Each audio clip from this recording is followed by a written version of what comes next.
The next 2 weeks changed everything for both Sarah and Miguel, though they didn't realize at first how much their lives were shifting. Sarah started coming to work even earlier than before. She told herself it was to get more work done before the office filled with people and meetings. But the truth was different. She wanted to see Miguel. She wanted to make sure he was okay, to check if he needed help with anything. Every morning when she arrived at 6:30, Miguel was there finishing his night shift, and they would talk for 10 or 15 minutes before Sarah headed upstairs. Their conversations started simple. Sarah would ask how his night went if he had any problems. Miguel would tell her about the floors he cleaned, the offices that were messy, the little things that happened during his quiet night hours. But slowly, the conversations grew deeper. On the third morning, Miguel told her about his mother. "She's sick," he signed, his hands moving slowly, sadly. "That's why I came to America. She needs medicine, needs doctors. In Mexico, we couldn't afford the treatment. Here I can work and send money home to my sister who takes care of her." Sarah's heart ached for him. "That must be so hard being away from your family." "It is," Miguel signed. "But I do what I must do. Family is everything." "How did you learn English if you're deaf?" Sarah asked. She was curious about his story, wanted to understand his journey. Miguel smiled a little. "I learned to read English in school in Mexico. We had a good teacher who helped deaf students. I can read and write English pretty well, but speaking and listening, that's impossible for me.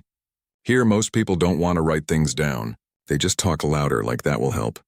He shook his head, but he was smiling like it was funny even though it was frustrating. "That must be really difficult," Sarah signed.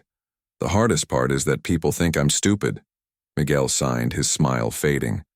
"Because I can't hear, they think I can't understand anything. But I have a brain. I have ideas. I just need someone to listen with their eyes instead of their ears." Sarah nodded, understanding completely. Her brother Danny had said almost the same thing to her years ago. "What did you do before you came here?" "What kind of work?" Miguel's face brightened. He pulled out his phone and started showing Sarah pictures. They were beautiful designs, colorful graphics, logos, posters. Professional work, the kind that belonged in magazines or on billboards. "I studied graphic design," he signed. "I have a degree from university. I worked for a marketing company in Mexico City for 5 years. Sarah stared at the images on the phone, shocked. "Miguel, these are amazing. You're really talented."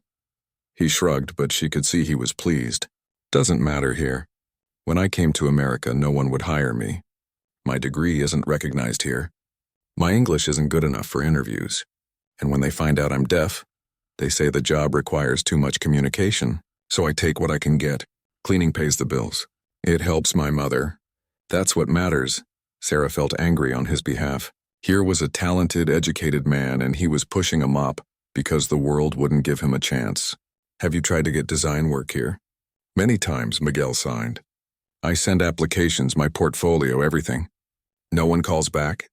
Or they call, and when they realize I'm deaf, they say, 'Sorry, it won't work.' After a while, you stop trying. It hurts too much." Sarah understood that feeling too. Sometimes rejection wore you down until you just stopped hoping. But looking at Miguel's work, she couldn't accept that. "These designs are too good to waste," she signed. "There has to be a way." Miguel smiled at her, a sad smile that said he appreciated her kindness but didn't believe anything would change. "You're a good person, Sarah. Thank you for caring." As the days passed, Sarah found herself thinking about Miguel even when she wasn't at work. She thought about his talent being wasted, about his mother being sick so far away, about him working alone night after night in an empty building with no one to talk to. One morning, Sarah brought something with her. It was a folder with papers inside. When she met Miguel in the lobby, she handed it to him. "What is this?" Miguel signed, looking curious. "I made something for you," Sarah signed. "Open it." Miguel opened the folder and found pages with pictures and words. Sarah had created a visual guide, a simple reference sheet showing common workplace situations. Each page had a picture and the English phrase written clearly, along with the sign language symbol. Things like the schedule changed, meeting at 2 o'clock, emergency exit, break time. Basic phrases that Miguel might need at work. Miguel looked through each page slowly, his eyes moving over every word and picture. When he finished, he looked up at Sarah with tears in his eyes. "You made this for me?" He signed. I thought it might help. Sarah signed. You can show these to people if they need to tell you something and you don't understand. They can point to the picture. Miguel held the folder against his chest like it was treasure. No one has ever done something like this for me. Thank you, Sarah, thank you so much. Sarah felt her own eyes getting wet. You're welcome. They were standing there, both of them emotional, when someone walked past. It was Jennifer from accounting, someone Sarah knew from meetings. Jennifer looked at them, at Sarah's hands still raised in a sign, at Miguel's uniform and his teary eyes. She gave Sarah a strange look and kept walking, but Sarah saw her glance back over her shoulder twice. Sarah didn't think much of it at the time. She said goodbye to Miguel and went upstairs to start her workday. But at lunch, when she was in the break room making tea, Jennifer came in with 2 other women from her department. So Sarah, Jennifer said, her voice friendly but her eyes curious. I saw you this morning with the janitor. Do you 2 know each other? Sarah stirred her tea. His name is Miguel. And yes, I talk to him sometimes. Oh, Jennifer said, exchanging looks with the other women. That's nice. I didn't know you were friends. There was something in her tone that Sarah didn't like. Something that made friends sound strange, like it was odd that Sarah would be friends with a custodian. He's a good person, Sarah said simply. I'm sure he is, Jennifer said. It's just, kind of unusual. You're a project manager and he cleans toilets. She laughed a little, like she was joking, but it wasn't a kind laugh. Sarah felt anger rise in her chest, hot and sharp. She turned to look at Jennifer directly. He's a person who deserves respect. His job doesn't define his worth. Jennifer raised her hands in defense. Whoa, I wasn't saying anything bad. I just think it's interesting, that's all. You spend a lot of time with him, people are starting to notice. Let them notice, Sarah said, her voice calm but firm. She picked up her tea and walked out of the break room. But Jennifer's words stayed with her. People were noticing. People were talking. Sarah didn't care what they thought, but she worried about Miguel. The last thing she wanted was to make his job harder. That evening, Sarah stayed late at work. She had a big project deadline coming up and needed to finish a presentation. Around 7 o'clock, she took a break and went to get water from the break room. She found Miguel there, emptying the trash. Working late? Miguel signed when he saw her. Big deadline, Sarah signed back. You? Just starting my shift, Miguel signed. Long night ahead. They chatted for a few minutes, and Sarah told him about the comments from Jennifer. I don't want to cause problems for you, she signed. Miguel shook his head firmly. You don't cause problems. You make things better. Those people, they talk because they don't understand. Let them talk. I don't care. Are you sure? Sarah asked. I'm sure, Miguel signed. Sarah, before you I felt invisible here. Now I feel like a person. That's worth more than what anyone says. Sarah smiled. Okay, then I'll keep coming early. Good, Miguel signed, smiling back. Sarah returned to her office, but she couldn't focus on her presentation. She kept thinking about what Miguel had said, about feeling invisible. She thought about all the talented people in the world who got overlooked because they didn't fit into the normal boxes. She thought about her brother Danny, who had fought so hard to be seen and heard in his own way. An idea started forming in her mind. She opened her laptop and started researching. She looked up statistics about deaf employment, about workplace accessibility, about companies that had successful inclusion programs. She read articles and studies, taking notes, her mind working faster and faster. What if there was a way to help Miguel and people like him? What if there was a way to make Tech Vista better, more inclusive, more aware? Sarah knew the company had diversity initiatives, but they seemed to focus on race and gender. Disability, especially deafness, didn't seem to be on anyone's radar. High above Sarah's office, in the executive suite, David Park was still at work too. He often stayed late, preferring the quiet evening hours for thinking and planning. Tonight he was reviewing reports from the HR department, the information Maria had gathered for him about disability accommodations. The reports weren't good. Tech Vista had the basic legal requirements in place, wheelchair access and bathrooms that met code. But beyond that, there was almost nothing.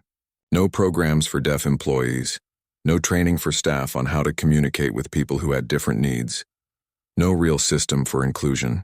David sat back in his chair, troubled. He had built this company with the idea of creating a good place to work, a place where people could grow and succeed. But looking at these reports, he realized there were blind spots. Big ones. His phone buzzed. It was a message from his wife, Linda. "Dinner's cold. When are you coming home?" David smiled a little. Linda was patient with his long work hours, but she had limits. "On my way soon," he typed back. "Love you." Before he left, David walked to his window. He looked down at the building below, at the lit windows showing people still working late. He wondered which window was Sarah Chen's. He had been watching her these past 2 weeks, not in a creepy way, but with interest. He had seen her arrive early every morning, seen her stop to talk with Miguel, seen the way other employees sometimes looked at them. David had also seen something else. He had seen Sarah's work output actually increase during these 2 weeks. She was meeting deadlines early. Her presentations were excellent. Her team was happy. Being kind hadn't made her less productive. If anything, it had made her better at her job. Why was that? David thought about it as he gathered his things to leave. Maybe it was because kindness opened your heart, made you more connected to the world around you. Maybe when you cared about people, all people, you brought that caring into everything you did. David made a decision. He pulled out his phone and sent a message to Maria. "I want to start a new initiative. Company culture review. More details tomorrow. Set up a meeting with HR and the executive team for Friday." He didn't know exactly what he was going to do yet, but watching Sarah and Miguel had planted a seed in his mind, and that seed was starting to grow. The next morning, Sarah arrived at work to find Miguel waiting for her in the lobby. He looked excited, bouncing a little on his feet like he had news. "What is it?" Sarah signed. "I used your guide yesterday," Miguel signed, his hands moving fast. "The building supervisor needed to tell me something, and I showed him the page. He pointed to what he needed, and I understood right away. No confusion, no frustration. It worked, Sarah, it really worked." Sarah felt joy bloom in her chest. "That's wonderful." "There's more," Miguel signed. "One of the other custodians saw the guide. His name is Robert, and he's from Vietnam. His English is not very good, and he has trouble understanding instructions too. He asked if he could have a guide like mine. Could you make one for him?" Sarah laughed. "Of course. I'd be happy to." They stood there grinning at each other like kids who had discovered something magical, and maybe they had. Maybe they had discovered that small acts of kindness could ripple outward, touching more people than you ever expected. Up in his office, David Park watched them through his window, watched them laughing together in the early morning light. He smiled too, though he didn't know why these two people had captured his attention so completely. He only knew that something about them felt important, like they were showing him something he needed to see. The seed in his mind grew a little bigger, pushing toward the light, getting ready to bloom into something neither Sarah nor Miguel could imagine. Something that would change everything. Friday morning came with an announcement that spread through the Tech Vista building like wildfire. David Park, the CEO, was launching something he called the Innovation Challenge. Every employee in the company could submit an idea for improving company culture. The winner would receive a promotion and a $50,000 bonus. $50,000. That kind of money could change someone's life. Sarah read the email on her phone while riding the elevator to her office. She thought it was an interesting idea, but she had too much on her plate to think about it seriously. Her big project deadline was in a week, and she needed to focus on that. When she got to her desk, her coworker Marcus was already there, leaning against her cubicle wall with his coffee. "Did you see the email about the Innovation Challenge?" he asked. "Yeah, just now," Sarah said, setting down her bag. "Everyone's talking about it. Jason from marketing is already working on his proposal, and I heard the VP's nephew is submitting something too." Marcus raised his eyebrows. "You know what that means." Sarah knew. When the VP's family members were involved, things often went their way. Politics. It was one of the parts of corporate life she didn't like. "You should submit something," Marcus said. "You're smart. You notice things other people don't." Sarah smiled. "Thanks, but I've got this deadline. I don't have time to put together a proposal right now." Marcus shrugged. "Your loss. That's a lot of money." After Marcus left, Sarah tried to focus on her work, but her mind kept wandering. She thought about Miguel, about his mother back in Mexico, about how much that money could help him. She thought about her brother Danny, and how hard it had been for him to find good work. She thought about all the talented people in the world who never got a chance because the world wasn't set up for them. That evening, Sarah worked late again. Around 8 o'clock, she went to the break room for coffee and found Miguel cleaning the counters. They had fallen into an easy rhythm over the past weeks. Their friendship felt natural now, comfortable. "How's your mother?" Sarah signed. Miguel's face grew serious. "Not good. My sister says she needs a new medicine, but it's very expensive. I'm trying to save money, but it's hard." Sarah wished she could help, but her own finances were tight. She was paying off student loans and helping her parents with Danny's expenses. "I'm sorry," she signed. "I hope things get better." "Me too," Miguel signed. Then he brightened a little. "But I have good news. Robert asked me to teach him some signs. Just basic ones like hello and thank you and break time. He wants to learn so he can talk to deaf customers if he ever meets them." Sarah smiled. "That's wonderful, Miguel." They talked for a while longer, and then Sarah noticed a poster on the break room wall. It was about the Innovation Challenge. She stared at it, an idea starting to form in her mind. "Miguel, can I ask you something?" she signed. "Of course. If you could change one thing about working here, what would it be?" Miguel thought for a moment. "I would want people to see me," he signed slowly. "Not just look at me, but really see me. See that I have skills, that I have value beyond cleaning floors. I would want the company to understand that deaf people can do many jobs, not just the jobs no one else wants." Sarah felt something click in her mind. What if there was a way to make that happen? What if we could help the company understand? "How?" Miguel asked, looking confused. "The Innovation Challenge," Sarah signed, getting excited now. "What if we submitted a proposal together?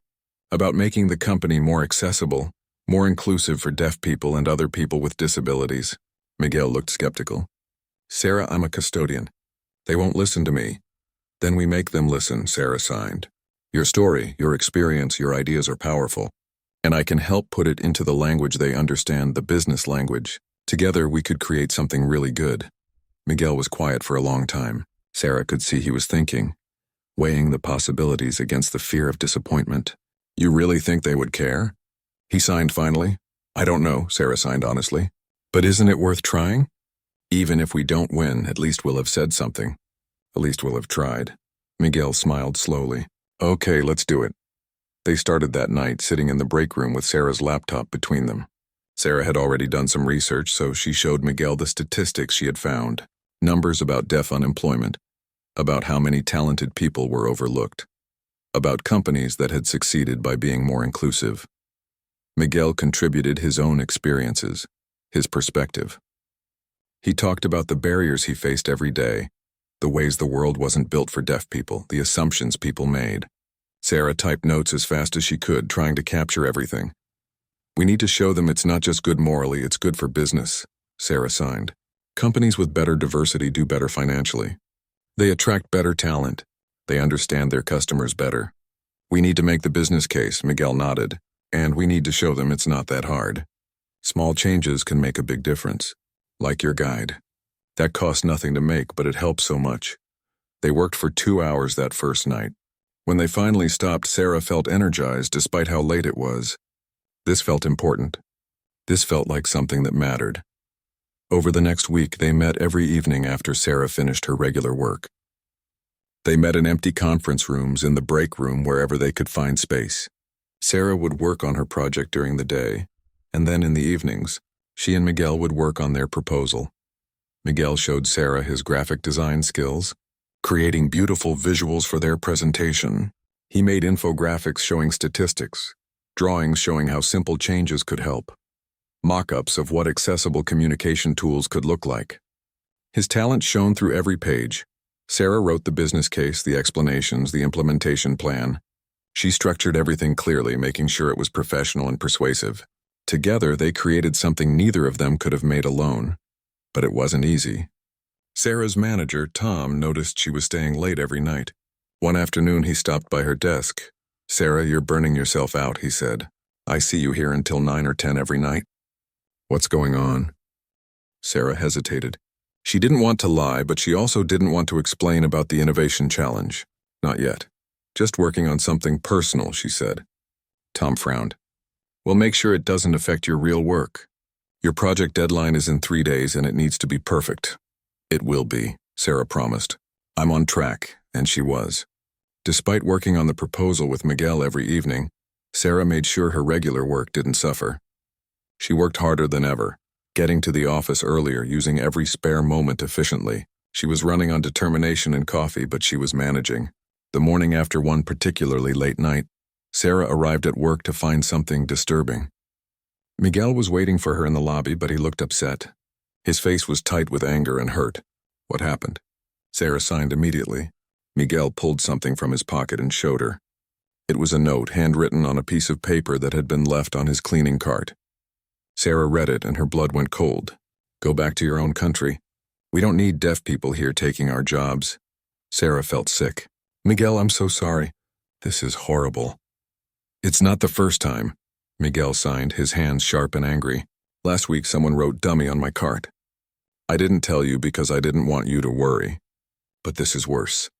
We need to report this, Sarah signed. This is harassment. It's not okay. What good will it do? Miguel signed. They'll say they'll investigate, but nothing will change. It never does. Sarah felt helpless and furious at the same time. She wanted to find whoever wrote these notes and make them understand how much their words hurt. But she also knew Miguel was probably right. These things often got swept under the rug. Maybe this is a sign, Miguel signed, his shoulders slumping. Maybe I should quit. Maybe I'm causing too much trouble. No, Sarah signed firmly. You're not causing trouble. The people who wrote these notes are the problem, not you. And if you quit, they win. They get to drive you out. Is that what you want? Miguel looked at her for a long moment. Then he shook his head. No, I don't want them to win. Then we keep going, Sarah signed. We finish our proposal and we show this company that deaf people belong here just as much as anyone else. We make them see you, Miguel. Really see you. Miguel took a deep breath and nodded. Okay, we keep going. But that afternoon, Sarah got called into her manager Tom's office. He didn't look happy. Sarah, I need to talk to you about something, Tom said, gesturing for her to sit down. I've been hearing things. People are saying you're spending a lot of time with one of the custodians. Sarah felt her face flush. His name is Miguel, and yes, we're friends. Look, I'm not saying there's anything wrong with being friendly, Tom said, trying to sound reasonable. But you're a project manager. You need to be careful about appearances. Some people are saying it looks unprofessional. Unprofessional to be kind to someone? Sarah asked, her voice sharp despite her effort to stay calm. To spend so much time with someone who's, well, several levels below you on the organizational chart, Tom said. I'm just trying to give you advice. You're a good employee, Sarah. I don't want you to hurt your career over something like this. Sarah stood up. Tom, with all respect, I'm going to be friends with whoever I choose to be friends with. And if treating someone with dignity and respect hurts my career, then maybe this isn't the right company for me. She walked out of his office before he could respond. Her hands were shaking, her heart pounding. She had never spoken to her manager like that before. She was usually the person who kept her head down, who didn't make waves, but this was too important. That evening, when Sarah met Miguel in the conference room, she told him what happened. I might have just ruined my career, she said, half laughing, half crying. I'm sorry, Miguel signed. This is my fault. It's not your fault, Sarah signed. It's the fault of people who think some people matter more than others. And you know what? I don't regret what I said. I meant it.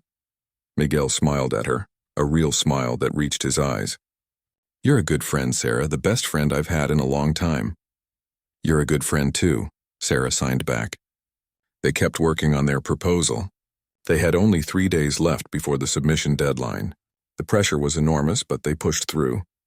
Miguel refined his designs, making them perfect. Sarah polished every word, every argument, every fact. On the last night before the deadline, they worked until 3 a.m. Finally, Sarah hit the save button and looked at Miguel. It's done, she signed. We did it. Miguel looked exhausted but happy. Do you think we have a chance? He signed. I don't know, Sarah signed honestly. But I'm proud of what we made. Whatever happens, we did our best. They submitted the proposal at 3:15 a.m. Then they sat in the empty conference room, too tired to move, watching the sun start to rise through the windows. Thank you for believing in me, Miguel signed. Thank you for letting me help, Sarah signed back. High above them, in his office, David Park was also working late. He had been doing that more often lately, staying until the early morning hours. He was reviewing all the submissions for the Innovation Challenge. There were dozens of them, from employees at all levels of the company. When Sarah and Miguel's proposal came through, David opened it immediately. He had been hoping they would submit something. He read it carefully, taking his time, studying every page. The proposal was brilliant. It was thorough and passionate, practical and visionary. It made the case for accessibility and inclusion in clear, compelling language. It showed exactly how the company could change step by step, with specific costs and benefits laid out. Miguel's designs were professional and beautiful, illustrations that made complex ideas easy to understand. But more than the content, David was moved by something else. He could feel the heart behind this proposal. He could feel the genuine care, the real understanding of what it meant to be excluded and what it would mean to be included. David sat back in his chair and looked out his window at the city below, at the sun rising over the buildings. He thought about his company, about what it was and what it could be. He thought about the words in the diversity statement downstairs, and whether those words meant anything real. He made a decision. He picked up his phone and called Maria, even though it was early and she wouldn't see the message until later. "Maria, I need you to arrange something. I want to meet with Sarah Chen and Miguel Rodriguez next week. Don't tell them why yet. Just set it up." He hung up and turned back to the proposal on his screen. A smile crossed his face, the first real smile he'd had in weeks. Something was about to change at Tech Vista Corporation. Something big. The email came on a Tuesday morning, 2 weeks after Sarah and Miguel had submitted their proposal. Sarah was at her desk drinking coffee and reading through reports when she saw the message from Maria Torres, the CEO's assistant. "Ms. Chen, you have been selected as a finalist for the Innovation Challenge. Please report to Conference Room A on the executive floor this Friday at 10 o'clock to present your proposal to the executive board. Business professional attire required." Sarah's coffee cup froze halfway to her mouth. She read the email 3 times to make sure it was real. They were finalists. Out of dozens of submissions, theirs had been chosen as one of the top 5. Her heart started racing. The executive floor, the board. This was really happening. Then another thought hit her. Miguel, she needed to tell Miguel. But he worked nights, so he wouldn't be at the building right now. She pulled out her phone and sent him a text message. Even though Miguel was deaf, he could read texts. "Miguel, we're finalists. They want us to present Friday morning. Can you come?" She waited anxiously for a response. Minutes felt like hours. Finally, her phone buzzed. "Really? Are you sure?" "This is amazing." "Yes, I can come. What do I wear?" Sarah smiled and texted back. "Business clothes, professional. This is big, Miguel. Really big." For the rest of the week, Sarah and Miguel prepared for the presentation. They met every evening to practice, to refine their talking points, to make sure everything was perfect. Miguel was nervous in a way Sarah had never seen before. His hands shook when he signed. "What if they don't take me seriously?" He signed on Thursday night. "I'm just a custodian. What if they look at my uniform and decide I don't belong there?" "You won't be wearing your uniform," Sarah signed. "You'll be dressed professionally, just like everyone else. And you belong there, Miguel. Your ideas are just as valuable as anyone else's. More valuable because you've lived experiences they can't imagine." "I've never done anything like this," Miguel signed. "I've never presented to important people. What if I mess up?" Sarah put her hand on his shoulder. "You won't mess up, and I'll be right there with you. We're a team, remember? We do this together." Miguel took a deep breath and nodded. Together. Friday morning came too quickly. Sarah woke up at 5, too nervous to sleep anymore. She dressed carefully in her best suit, a dark blue one she had bought for job interviews years ago. She checked herself in the mirror 3 times, making sure everything looked professional and neat. She arrived at the office at 8, 2 hours before the presentation. She needed time to calm her nerves, to go over her notes one more time. Miguel had texted that he would meet her in the lobby at 9:30. He was taking a bus from across town, coming during his off hours for this presentation. At 9:30 exactly, Sarah went down to the lobby to wait for Miguel. When he arrived, she almost didn't recognize him. He was wearing a dark gray suit that fit him perfectly, a white shirt and a blue tie. His hair was neatly combed and he looked professional and confident, even though Sarah could see the nervousness in his eyes. "You look great," Sarah signed. "You too," Miguel signed back. "I'm so nervous I feel sick." "Me too," Sarah admitted. "But we're going to be amazing." They rode the elevator up to the executive floor together, neither of them speaking or signing. The silence felt heavy with possibility and fear. The elevator doors opened and they stepped out into a hallway that Sarah had never been in before. The carpet was thicker here. The walls had expensive artwork. Everything felt more polished and intimidating. Maria Torres was waiting for them. She was a woman in her 50s with kind eyes and a professional manner. Ms. Chen, Mr. Rodriguez, welcome. Please follow me to conference room A. The board is ready for you. Sarah and Miguel followed her down the hallway. Sarah's heart was pounding so hard she was sure everyone could hear it. Maria stopped in front of a large wooden door and turned to them. Before you go in, I need to explain the process. There are 5 finalists total. You're the third to present today. The board will listen to your presentation and then ask questions. You'll have 20 minutes total. Any questions? Sarah shook her head. Beside her, Miguel looked pale but determined. Maria opened the door and they stepped inside. The conference room was huge, with a long table surrounded by leather chairs. Sitting at the table were 12 people, all in expensive suits, all looking serious and important. At the head of the table sat David Park, the CEO. Sarah had seen him before from a distance, but never this close. He was a man in his mid-40s with sharp eyes and an expression that was hard to read. Ms. Chen, Mr. Rodriguez, please come in, David said. His voice was calm and professional. Take a seat at the front. Sarah and Miguel walked to the front of the room where 2 chairs faced the long table. Sarah's legs felt weak, but she made it to the chair without tripping. Miguel sat beside her, his posture straight and formal. Before we begin, David said, I want to clarify something. Mr. Rodriguez, I understand you are a custodial employee. The Innovation Challenge is open to all employees, so you are certainly welcome here. However, we need to verify that you are actually a co-creator of this proposal and not just assisting Ms. Chen. Sarah felt anger flash through her. They were already dismissing Miguel before they even heard him. But before Sarah could say anything, a man to David's right spoke up. It was Richard Morgan, the Vice President of Operations. Sarah recognized him from company meetings. I think we need to be realistic here. Mr. Rodriguez cleans floors. How much could he really contribute to a proposal about company culture? Sarah saw Miguel's jaw tighten, saw the hurt flash across his face. She started to stand up to defend him, but Miguel put a hand on her arm. He looked at her and signed, Let me handle this. Miguel stood up slowly. He walked to the front of the room where a screen was set up for presentations. He pulled out his phone and connected it to the display system. Then he turned to face the board. He started signing, and Sarah stood up to interpret for him. She had practiced this, knew what he wanted to say. My name is Miguel Rodriguez, Sarah said, speaking Miguel's words as his hands moved. I am deaf. I clean your offices at night. You probably walk past me and don't see me. That's okay. I'm used to being invisible. The room was completely silent. Every eye was on Miguel, but being invisible doesn't mean I don't exist. It doesn't mean I don't have a brain or ideas or skills. Before I came to America, I was a graphic designer. I have a degree. I worked for a respected company. I created campaigns that people saw and remembered. Miguel clicked his phone and his designs appeared on the screen behind him. Beautiful, professional work that made several board members lean forward in their seats. When I came here, no one would hire me, not because I wasn't good enough, because I am deaf, because people assume deaf means stupid, because people don't want to take the time to understand, so I clean.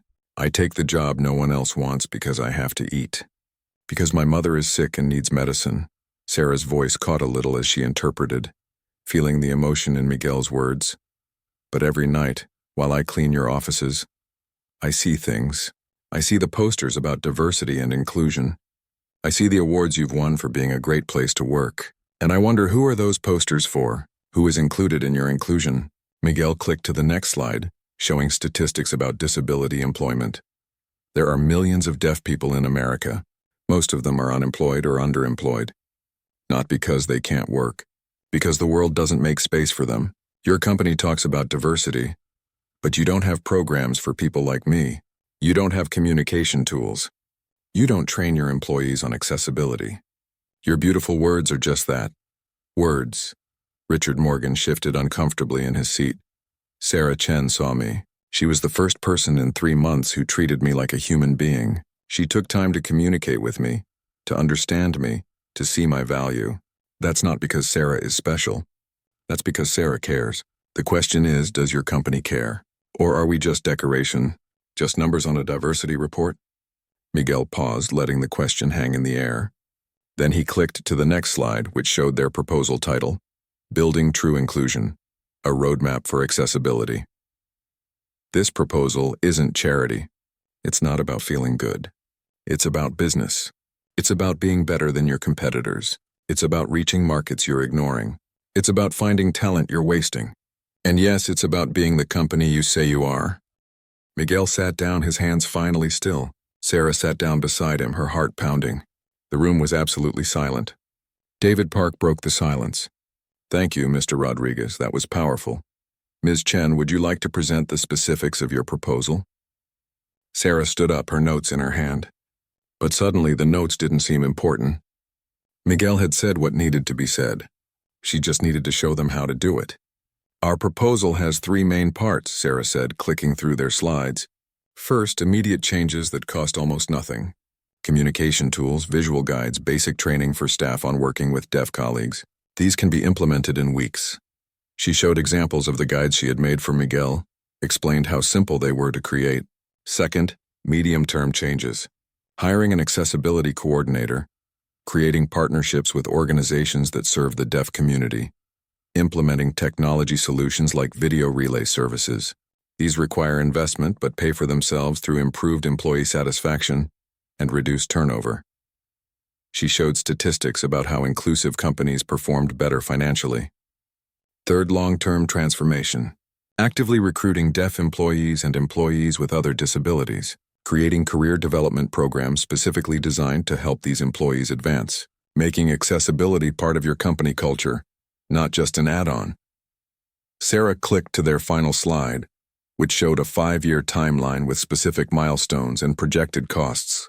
The total investment over 5 years is approximately $2 million. But the return includes access to untapped talent pools, improved company reputation, qualification for government contracts that require accessibility compliance, and most importantly, actually living up to the values this company claims to hold.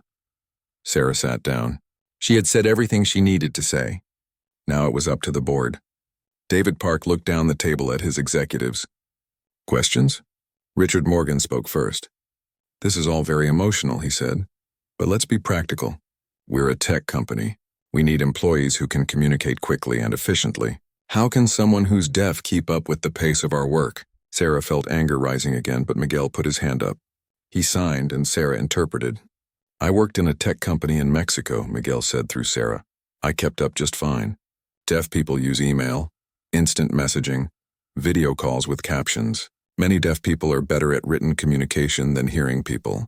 The problem isn't that we can't keep up. The problem is that you assume we can't. Another executive, a woman named Janet, spoke up. What about safety?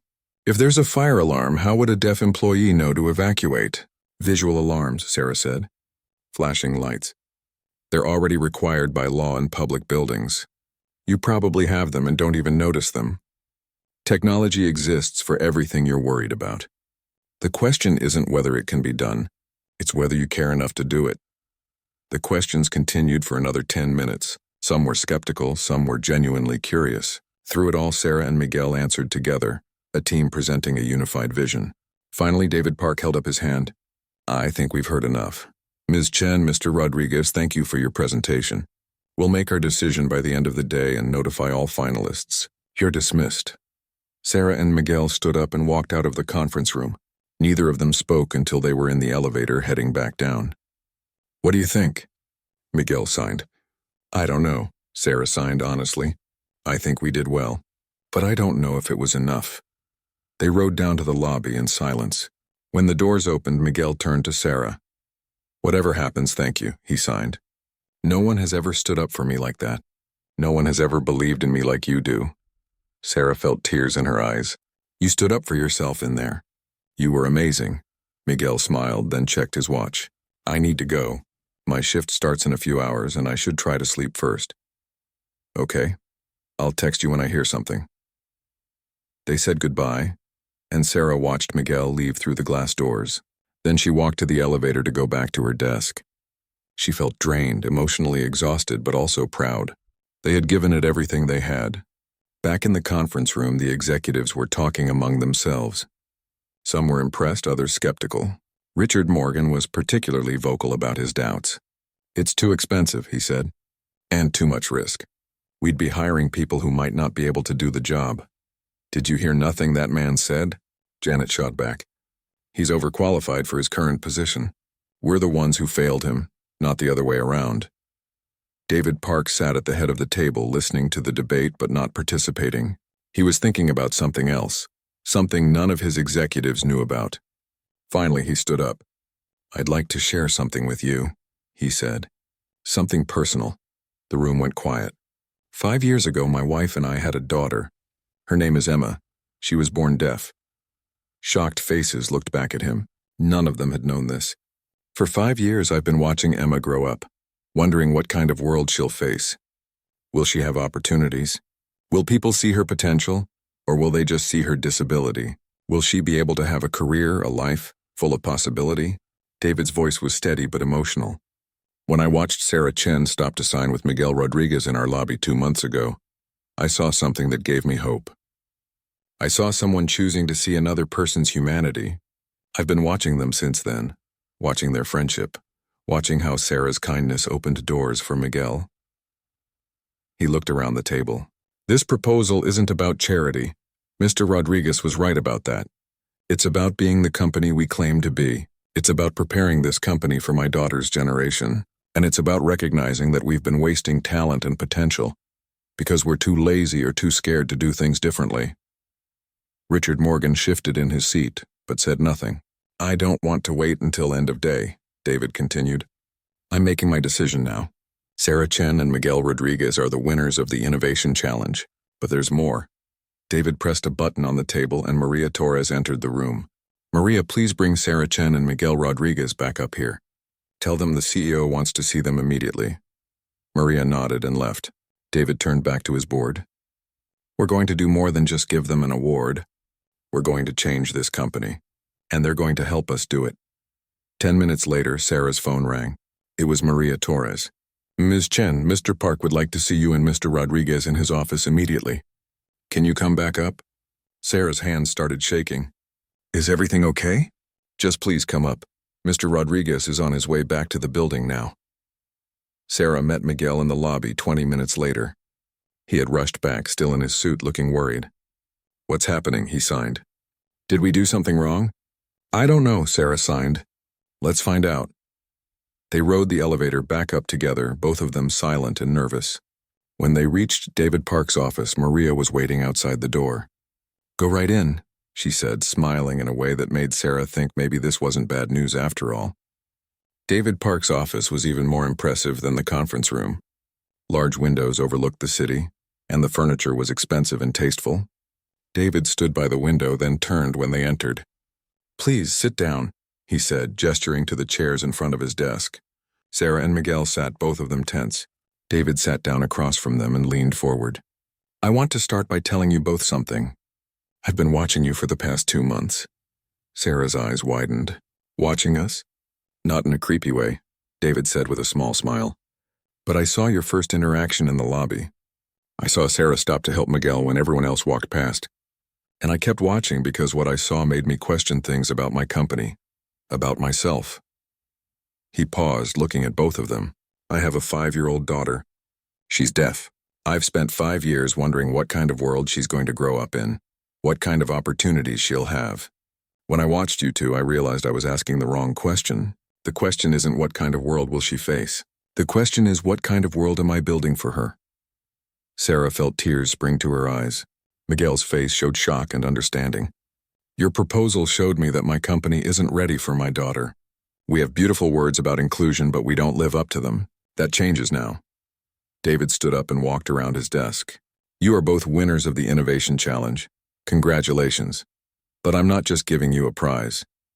I'm giving you jobs. Real jobs that matter. He looked at Miguel. Mr. Rodriguez, I'm offering you a full-time position in our design department.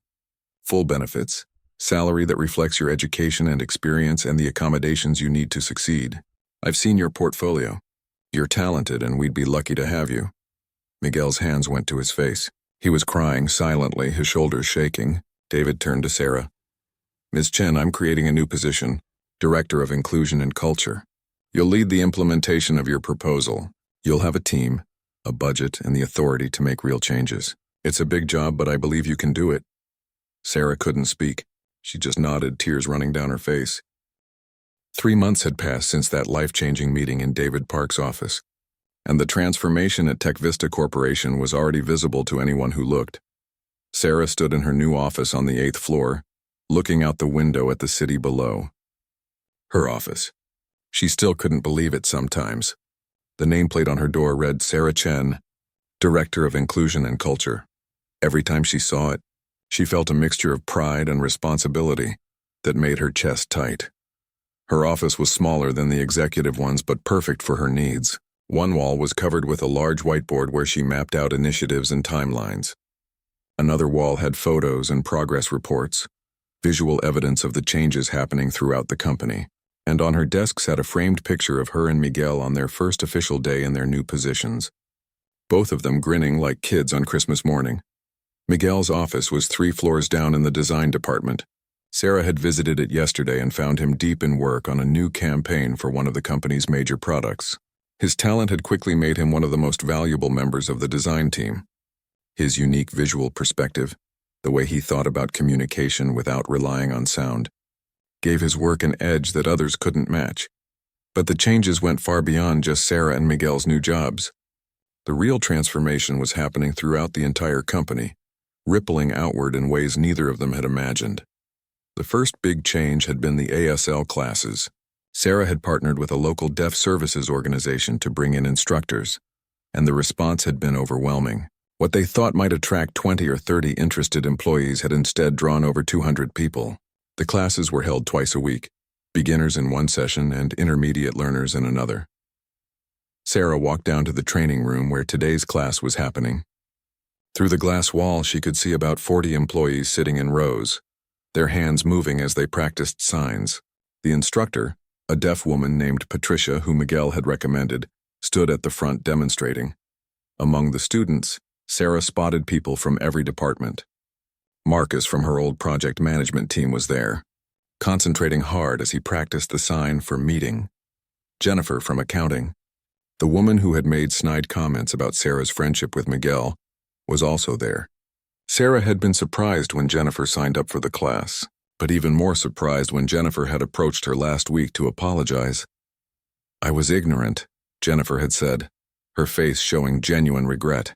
"I didn't understand. But taking this class, learning about deaf culture, it's opened my eyes. I'm sorry for what I said before." Sarah had accepted the apology. People could change. People could learn. That was the whole point of what they were doing. The physical changes to the building were also taking shape.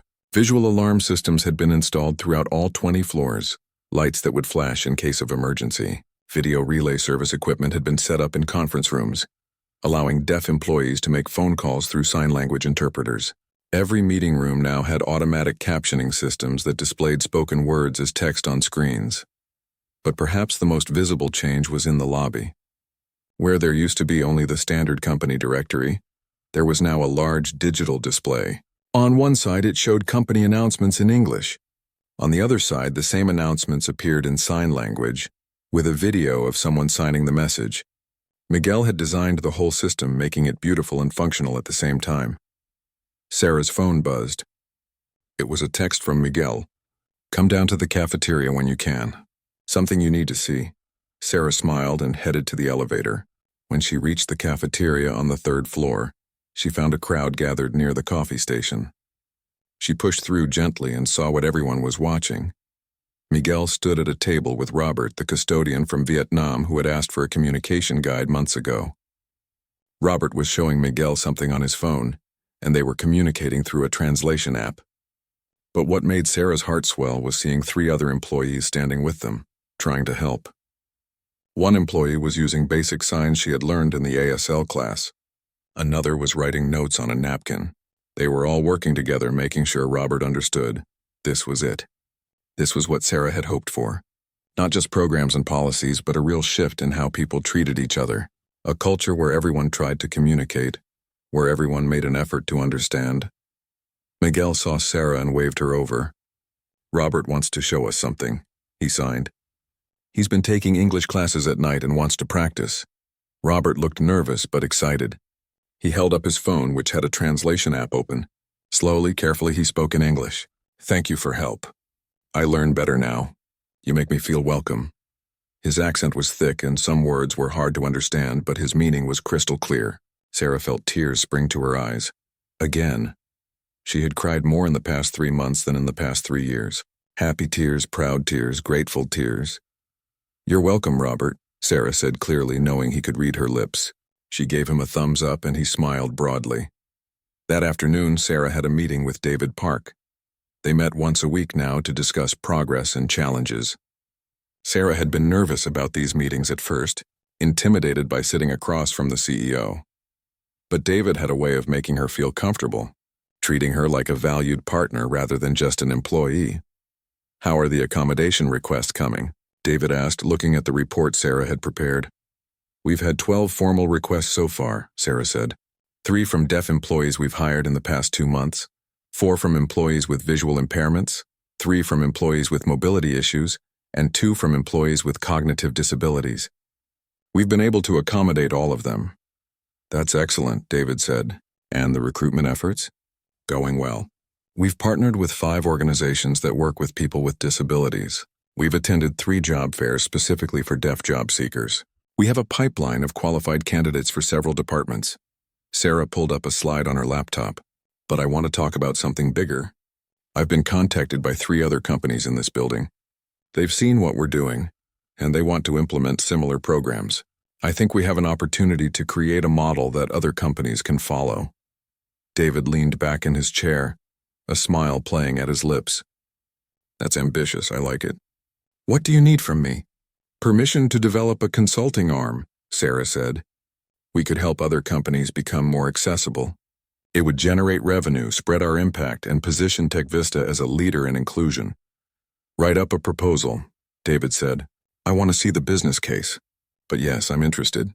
Sarah made a note on her laptop. Then David said, "I have something I want to show you." He pulled out his phone and showed Sarah a video. In it, a little girl with curly hair and bright eyes was signing. The video was shaky, clearly filmed by a parent trying to capture a moment. "That's Emma," David said, his voice soft with love. "She started preschool last month. A school specifically for deaf children. She's learning, growing, becoming more confident every day." In the video, Emma signed something with her small hands. Sarah recognized the signs. "I love you, Daddy." "She's beautiful," Sarah said. "She is," David agreed. "And you know what? I'm not scared for her future anymore. I used to lie awake at night worrying about what kind of life she'd have, what kind of opportunities she'd get. But now I see what's possible. I see Miguel thriving in the design department. I see the deaf employees we've hired contributing incredible work. I see a future where Emma can be anything she wants to be." He looked at Sarah, his eyes serious. "You did that. You and Miguel. You showed me it was possible." "You made it possible," Sarah said. "You could have dismissed our proposal. You could have chosen the safe option. But you took a risk. You believed in us." "I believed in what I saw," David said. "I saw kindness. I saw someone seeing another person's humanity. Everything else grew from that." That evening, Sarah stayed late at the office, something she still did often. But now it wasn't because she had too much work. It was because she loved what she was doing so much that she didn't want to stop. Miguel knocked on her office door around 7. He had started staying late too, working on projects, enjoying the quiet evening hours. "Want to get dinner?" he signed. "Sure," Sarah signed back. "Let me save this." They went to a small restaurant near the office, a Thai place they had discovered a few weeks ago. Over noodles and spring rolls, they talked about their day, their plans, their dreams. "I got a letter from my mother today," Miguel signed. His face was bright with joy. "The new medicine is working. She's getting stronger. My sister says she might be able to visit America next year." "Miguel, that's wonderful," Sarah signed. "I never thought I'd be able to afford that medicine," Miguel signed. "Never thought I'd have a job with insurance that covers it. My life is completely different now." "You earned it," Sarah signed. "You always had the talent and the skills. You just needed someone to give you a chance." "We gave each other a chance," Miguel signed. "You could have walked past me that morning like everyone else. But you stopped." Tears ran down Sarah's face. "Miguel, you saved mine too. I was going through the motions, doing my job, being nice, but not really living. Not really making a difference. You showed me what it means to stand up for something that matters. You made me braver. They reached across the table and held hands, two friends who had changed each other's lives by simply choosing to see each other. The next week brought more changes. Sarah and Miguel were invited to speak at a national conference on workplace inclusion. The event was in New York, and Tech Vista paid for both of them to attend. Standing on that stage in front of hundreds of HR professionals and company leaders, Sarah felt the weight of their story. Miguel signed his part of the presentation and Sarah interpreted. They told their story honestly, from that first morning in the lobby to the innovation challenge to where they were now. They showed their data, their results, their impact. When they finished, the room erupted in applause. People stood up, clapping and cheering. Afterward, dozens of people approached them, asking questions, asking for advice, asking how they could create similar programs at their own companies. A woman from a major tech company in California shook Sarah's hand. We have over 10,000 employees and we don't have a single program for deaf workers. You've inspired me to change that. A man from a manufacturing company told Miguel, I've been deaf since birth and I've never worked anywhere that truly valued me. Hearing your story gives me hope that things can be different. Flying back to Seattle, Sarah and Miguel sat side by side on the plane, both exhausted but energized. We're really doing something, aren't we? Sarah signed. We're changing the world, Miguel signed back. One company at a time. 6 months after their first day in their new positions, Tech Vista held a celebration. They had successfully hired 15 employees with various disabilities, implemented comprehensive accessibility programs, and become recognized as a leader in workplace inclusion. Several other companies had contacted them asking for guidance. The celebration was held in the company cafeteria, which had been decorated for the occasion. There were balloons, a banner that read "Celebrating Inclusion," and tables full of food. Employees from every department attended. Over 300 people packed into the space. David Park stood at the front of the room preparing to give a speech. Beside him stood Sarah and Miguel. Sarah's brother Danny had also been invited, and he stood with their parents near the front, grinning with pride. 6 months ago, David began, speaking into a microphone, this company took a leap of faith. We decided to stop just talking about inclusion and start actually doing it. We decided to see people, really see them, and value what they bring. He gestured to Sarah and Miguel. These two people showed us the way. Sarah Chen saw someone everyone else overlooked. Miguel Rodriguez showed us that talent exists in places we weren't looking. Together, they created a vision for what this company could be. David paused, looking out at the crowd. I want to share something with you. Many of you don't know this, but I have a 5-year-old daughter named Emma. She's deaf. For years, I worried about her future, but I don't worry anymore. He pulled out his phone and showed a video on the large screen behind him. It was Emma, now a little older than in the last video Sarah had seen. She was signing confidently, telling a story about her day at school. I don't worry because I've seen what's possible. I've seen a company transform. I've seen people choose kindness and understanding over convenience. I've seen that when we make space for everyone, we all become better. The room was silent except for a few sniffles. Even the tough executives who had been skeptical at first were moved. This is just the beginning, David continued. We're going to keep growing, keep learning, keep improving, and we're going to help other companies do the same. Because what started with one person stopping to sign to another person in our lobby has become a movement. He turned to Sarah and Miguel. Thank you for showing us the way. Thank you for being brave enough to dream bigger and work harder. Thank you for making this company better. The room erupted in applause. People stood up, clapping and cheering. Sarah looked at Miguel and Miguel looked at Sarah, both of them overwhelmed with emotion. Then something unexpected happened. Slowly, throughout the room, people started raising their hands. They began signing. Some signs were clumsy, clearly from people still learning, but others were confident, practiced. Hundreds of hands moving in unison, all of them signing the same thing. Thank you. Sarah felt tears streaming down her face. She looked at Danny, who was also signing and crying. She looked at her parents, who looked so proud they might burst. She looked at Miguel, who had his hand over his heart, his eyes closed, his face showing pure joy. The culture had truly changed. This wasn't just a program or a policy. This was real.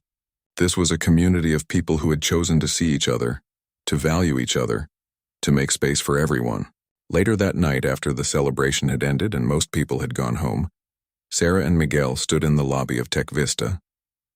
It was the same lobby where they had first met 6 months ago, but everything was different now.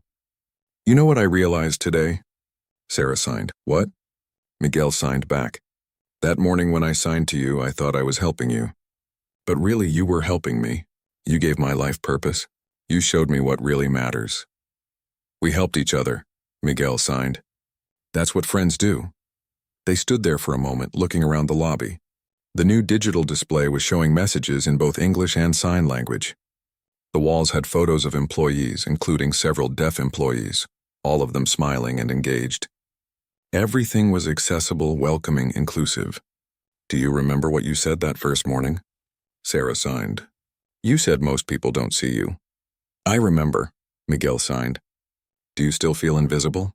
Miguel smiled, a huge, genuine smile that lit up his whole face. "No, I feel seen. I feel valued. I feel like I belong." "Good," Sarah signed. "Because you do belong. You always did. The world just needed to catch up." As they stood there, a security guard passed by pushing a cleaning cart. It was a new custodian, someone Sarah didn't recognize. The guard looked confused, staring at a note in his hand. Sarah and Miguel exchanged a look. Then together they walked over to the custodian. "Can we help you?" Sarah signed and spoke at the same time. The custodian looked up, surprised and grateful. "Yes, please. I'm new here and I don't understand this schedule." Sarah and Miguel spent the next 10 minutes helping the new employee, explaining things clearly, making sure he understood, treating him with respect and kindness. After the custodian thanked them and went on his way, Miguel turned to Sarah. "You see?" he signed. "The ripples keep spreading." "They do," Sarah agreed. They walked to the glass doors together. Outside, the city was dark, lights twinkling from thousands of windows. Somewhere out there, in homes and offices and schools, were people who felt invisible, people who were overlooked, people who were waiting for someone to see them. But Sarah knew now that change was possible. It started with one person choosing to see another person. It started with kindness, with caring, with the simple act of treating everyone with dignity and respect. She thought about all the people who had been impacted by what started that morning in the lobby. The deaf employees who now had good jobs. The students in the ASL classes learning to communicate. The other companies reaching out for guidance. David Park's daughter Emma, growing up in a world that was slowly becoming more inclusive. All of that from one moment of kindness. All of that from choosing to stop and sign to someone who needed to be seen. Sarah and Miguel walked out of the building together, out into the night. Behind them, the lights of Tech Vista glowed warm and welcoming. Inside, the culture they had helped create continued to grow and spread, touching more lives every day. Some people say that one person can't change the world, but Sarah and Miguel knew better. They had learned that changing the world doesn't require grand gestures or massive movements. Sometimes it just requires stopping when everyone else walks past. Sometimes it just requires seeing someone that others have made invisible. Sometimes changing the world starts with two people and a simple message signed in silence. "I see you. You matter. You belong." And from that message, everything else becomes possible. The morning air was cold when Sarah Chen pushed through the glass doors of Tech Vista Corporation. It was only 6:30 in the morning, but she liked coming to work early. The building was quiet at this hour, peaceful in a way it never was during the busy workday. She carried her coffee in one hand and her laptop bag in the other, ready to start another Monday. Sarah worked as a project manager on the 7th floor. She had been with the company for 3 years now, working her way up from an entry-level position. She was good at her job, always organized, always on time, always helpful to her team. People respected her, even if they didn't always notice her. She was the kind of person who got things done without making a fuss about it. As she walked across the lobby, she heard raised voices near the elevators. Sarah slowed her steps, curious about what was happening so early in the morning. She saw James, the building supervisor, standing with his hands on his hips. He looked frustrated, his face red and his jaw tight. In front of him stood a man in a gray custodian uniform, holding a mop and looking confused. "I said you need to change your schedule," James was saying, speaking very slowly and very loudly. He pronounced each word like he was talking to a child. "Schedule change, you work Thursday and Friday night this week, not Monday and Tuesday. Do you understand?" The custodian nodded, but Sarah could see uncertainty in his eyes. He was a man in his early 30s with kind features and dark hair. His name tag read, Miguel Rodriguez. Sarah had seen him before, usually late in the evening when she worked overtime. He was always cleaning quietly, never bothering anyone, always giving a small smile if someone passed by. James pulled out his phone and tried to show Miguel a calendar. Look, see? Thursday, Friday. You work these days now. He pointed at the screen with his finger, tapping it hard. Miguel leaned forward to look at the phone. He nodded again, but his face showed he didn't really understand. He pointed at the phone and then at himself, trying to ask a question, but no words came out of his mouth. He made some hand movements, but they didn't seem to mean anything to James. What are you doing? James asked, his voice getting louder. Just talk to me. Use your words. This isn't that complicated. Miguel's shoulders dropped. He looked down at the floor, his hands falling to his sides. Sarah could see the shame on his face, the way he seemed to fold into himself. James let out a long, annoyed breath. You know what? Forget it. Just show up when you usually do, and someone will tell you what to do. He shook his head and walked away, muttering something Sarah couldn't quite hear. The tone was clear enough, though.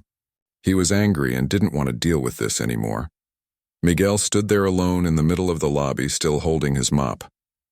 He looked lost, like a person standing in the middle of a storm with nowhere to go. He stared at the floor, his jaw tight, his eyes blinking fast. Sarah recognized that look. She had seen it before on someone she loved very much. Sarah's younger brother, Danny, was deaf. He had been born that way, and growing up, Sarah had watched him struggle in a world that didn't always try to understand him. She had learned American Sign Language when she was 12, determined to communicate with her brother properly. Over the years, she had become fluent, and signing with Danny was now as natural as speaking. She knew that look on Miguel's face because she had seen it on Danny's face so many times. It was the look of someone who felt invisible, someone who wasn't being heard even when they were trying their hardest to communicate. It was the look of frustration mixed with sadness, of wanting to be understood but not knowing how to make that happen. Sarah made a decision. She walked over to Miguel, her footsteps quiet on the polished floor. When she got close, she waited until he looked up at her. Then she smiled, a warm, genuine smile, and lifted her hands. She signed, "Good morning. My name is Sarah." Miguel's eyes went wide. His whole face changed in an instant, lighting up like someone had turned on a switch inside him. His mouth opened in surprise, and then he smiled, really smiled, for the first time since Sarah had been watching. His hands flew up immediately. "You know sign language?" He signed back, his movements quick and excited. "Yes," Sarah signed, her smile growing wider. "I have a deaf brother. I've been signing since I was young." Miguel looked like he might cry. He put one hand over his heart, and Sarah could see his eyes getting wet. "I've worked here for 3 months," he signed. "You're the first person who has signed to me. The first person who has really talked to me." Sarah felt her own throat tighten. 3 months. This man had been working in this building for 3 months, surrounded by hundreds of people every day, and no one had tried to communicate with him properly. No one had taken the time to learn even basic signs or to find another way to talk to him. "I'm sorry," Sarah signed. "That must be very hard." Miguel nodded. He took a breath and seemed to pull himself together. "It's okay. I'm used to it. Most people don't know sign language. I try to understand by reading lips, but it doesn't always work, especially when people talk fast or turn away." "What was the supervisor trying to tell you?" Sarah asked. Miguel pulled a crumpled piece of paper from his pocket. He handed it to Sarah. It was a printed note, but the handwriting was messy and hard to read. Sarah could make out something about a schedule change, but the details were unclear. "I don't understand this note," Miguel signed. He was trying to explain, but I couldn't follow what he was saying. I didn't want to make him angry, so I just nodded. "But I don't know what I'm supposed to do." Sarah looked at the note more carefully. After a moment, she understood. "They need you to work Thursday and Friday nights this week instead of your normal Monday and Tuesday nights. There's a big event in the building on Wednesday, so they need someone to do extra cleaning before that. After this week, your schedule goes back to normal." Miguel's face showed relief. "Thank you," he signed. "That makes sense now. I was worried I was doing something wrong." "You're not doing anything wrong," Sarah signed firmly. "The problem isn't you. The problem is that they're not communicating clearly. They stood there for a moment, just looking at each other. Sarah could see gratitude in Miguel's eyes, but also something else. Loneliness, maybe. Or the kind of tiredness that comes from fighting the same battle every single day. "Do you need help with anything else?" Sarah asked. Miguel hesitated, then signed. "Can I ask you a question?" "Of course. Why are you being kind to me?" His hands moved slowly now, carefully. "Most people don't see me. I'm just the person who cleans. They walk past me like I'm not there." Sarah felt a pain in her chest. She thought about her brother, about all the times people had ignored him or treated him like he was less intelligent just because he couldn't hear. She thought about the teachers who had given up on him, the kids who had made fun of him, the adults who had spoken over him like he wasn't in the room. "You deserve kindness," Sarah signed. "Everyone does, and you're not invisible to me." Miguel smiled again, but this time there were definitely tears in his eyes. He quickly wiped them away with the back of his hand. "Thank you," he signed. "You don't know what this means to me." Sarah pulled a business card from her bag and handed it to him. She took out a pen and wrote something on the back. "This is my email," she signed while pointing to the card. "If you ever need help understanding something at work, you can email me. I come in early most days, so if you're still here finishing your shift, you can find me." Miguel looked at the card like it was something precious. He held it carefully in both hands and nodded. "I will. Thank you, Sarah." "You're welcome, Miguel." They said goodbye, and Sarah walked to the elevator. As she waited for the doors to open, she glanced back at Miguel. He was standing taller now, his shoulders back, still looking at her business card. The defeated look was gone from his face. Something so small, just a few minutes of conversation, had made such a big difference. Sarah got into the elevator and pressed the button for the 7th floor. As the doors closed, she didn't notice the man standing at the large window on the executive floor high above the lobby. She didn't see him watching, his arms crossed, his expression thoughtful. David Park was the CEO of Tech Vista Corporation. He was 45 years old and had built the company from nothing 15 years ago. He was known for being smart and demanding, someone who expected excellence from everyone who worked for him. He came to the office early every morning, usually arriving before anyone else, using the quiet hours to think and plan. This morning he had been standing at his window with his coffee, looking down at the lobby below. He did this sometimes, watching the building come to life as employees arrived. It helped him feel connected to the company, to see the real people who made everything work. He had watched the whole interaction between James and Miguel. He had seen the frustration, the confusion, the moment when James gave up and walked away. David had frowned at that. He didn't like seeing his employees treated that way, but he also knew James was overworked and dealing with staffing problems. Still, it bothered him. Then he had watched Sarah approach Miguel. He couldn't hear what was happening from so high up, but he could see their hands moving, sign language. He had watched Sarah's face, seen the kindness there, the patience. He had watched Miguel's whole body change, watched him go from defeated to hopeful in just a few minutes. David stood at the window for a long time after Sarah got in the elevator, still thinking about what he had seen. He thought about his company, about the culture he had built, about whether it was really as good as he believed it was. He thought about the words on the diversity statement that hung in the lobby downstairs. Beautiful words about inclusion and respect, and seeing the value in every person. Were those just words, or did they mean something real? David finished his coffee and walked back to his desk. He opened his computer and pulled up the employee files. He searched for Sarah Chen first, reading through her history with the company. Excellent performance reviews. Always met her deadlines. Her manager said she was reliable and kind to her team. Nothing flashy, but solid and consistent. Then he searched for Miguel Rodriguez. The file was thin. Miguel had been hired 3 months ago as an evening custodian. His application showed he had come to the United States 2 years earlier from Mexico. There was a note in his file that said limited English and another note that said deaf, communication difficulties.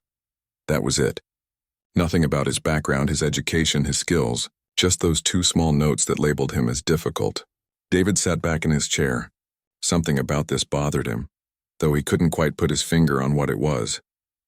He had built a successful company, hired hundreds of people, created jobs and opportunities. But watching that scene in the lobby this morning had unsettled him. He picked up his phone and called his assistant Maria. She answered right away. "Good morning, Mr. Park. Good morning, Maria. I need you to pull some information for me. I want to know what accommodations we provide for employees with disabilities. Communication tools, training programs, that kind of thing. Can you have that for me by this afternoon? There was a pause on the other end. Of course, sir. May I ask what this is for? Just something I'm looking into, David said. Thank you, Maria. He hung up and turned back to the window. Down below, he could see Miguel pushing his cleaning cart toward the service elevator. The man moved slowly, his shoulders still a little hunched. David wondered what Miguel's life was like, wondered what it felt like to work in a building full of people and not be able to talk to any of them. Then he thought about Sarah again. She had seen what no one else saw. She had stopped when everyone else just walked past. She had given her time and her kindness to someone who others had ignored. David made a mental note of her name. Sarah Chen. Something told him he would be watching her more closely from now on. Something told him she might be exactly the kind of person his company needed, even if he didn't fully understand why yet. The morning sun streamed through the window, painting everything in gold light. A new week was beginning at Tech Vista Corporation, and something had shifted even though most people would never know it. A small act of kindness had been witnessed, and like a stone thrown into still water, the ripples were already beginning to spread.